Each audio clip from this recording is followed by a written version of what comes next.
All right, so let's take a look at NVIDIA first. Yeah, so you can see NVIDIA topping pattern.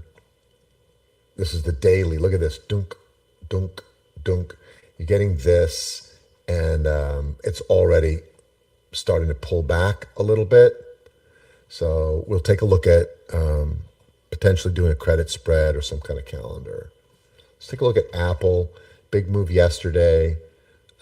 As you can see here into the close, we pull back and grind sideways in the pre-market. But then the market opens and we get, a bit of a surge above 265. We've pulled back a little bit from here. I would not be betting against Apple. So fund managers love Apple. They've got a ton of cash. They have a ton of customers and longevity.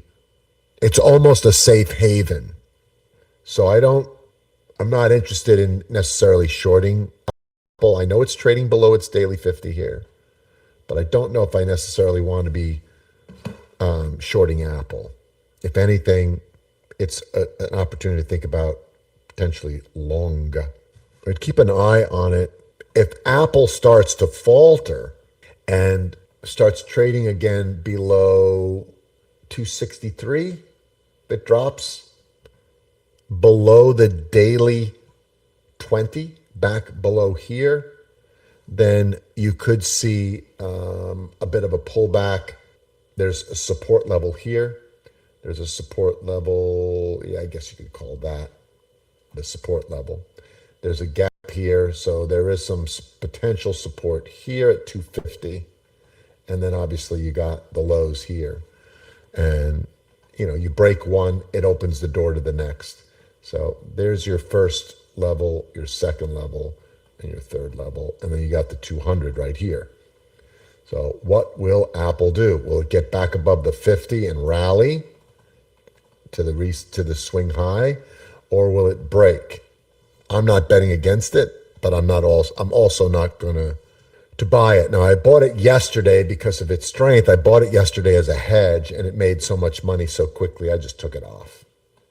Let's take a look at Microsoft. Up 1% on the day. But this too, you see a topping pattern here. This is a 15-minute, boom. And then if you look at the daily, wow. I mean, we're trading, you have 200, 150. So you have stacked moving averages to the downside. Then the 20 here and trading below it. The only thing that you're starting to see here, though, is that as we hit the weekly 200, you're at the lower Bollinger Band here. Maybe this 400 level is a support level that you might see it bounce and come back up here. But you're going to need the entire market.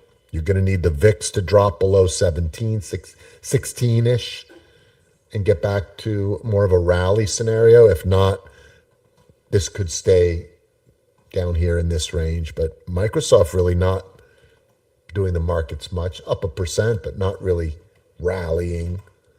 Meta, you would have thought, would be up more. Meta's down about 1/4 point from yesterday's close, even though they got some news with NVIDIA, buying NVIDIA chips and expanding and cutting their CapEx, but also not great, not healthy. Google first. If you look at Google on a weekly chart, you can see it. The pullback over the last couple of weeks did eventually happen. I thought it was going to happen here, so we took some trades hoping that this would break down, but it didn't. It eventually did the last 2 weeks.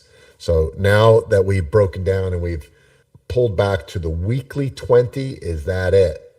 If it breaks this, then Google will join Microsoft, Meta, Netflix, the rest of the mags that have already dumped in XLK. Is Google next? It appears to me that it could be. It did break. This was the break right here, boom, boom, boom. You broke the 20. You broke 50. You came back up and retested the 50 and failed. So you have 1, 2, 3, 4 down days, trading days, 6 total trading below the daily 50. Pretty key level here. Now it's sitting right at the 100. Does it trade in this box as we were talking about yesterday in Masterclass? Does it do this, this, and this? And eventually, if it breaks this down to 240, that's what I think. I think it stays in this range until it breaks that.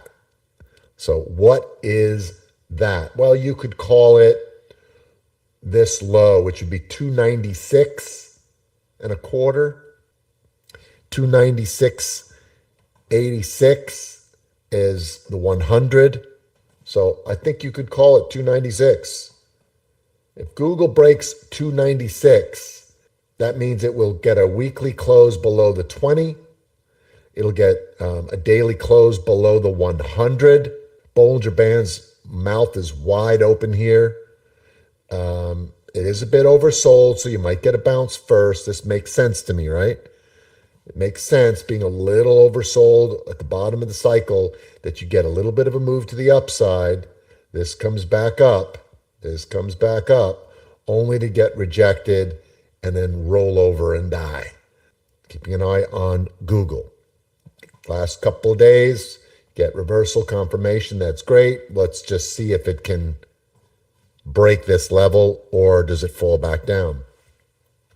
Thanks for watching. Hope you enjoyed this video from Trade With Me Now. Make sure to go ahead and like this video and subscribe to our channel so you make sure that you catch our next video right when it's released. Also, if you have a question or comment, please leave that in the comments section below. And of course, if you want to learn more about Trade With Me Now or join our community of profitable traders, go to tradewithmenow.com. There's also a link in the description below.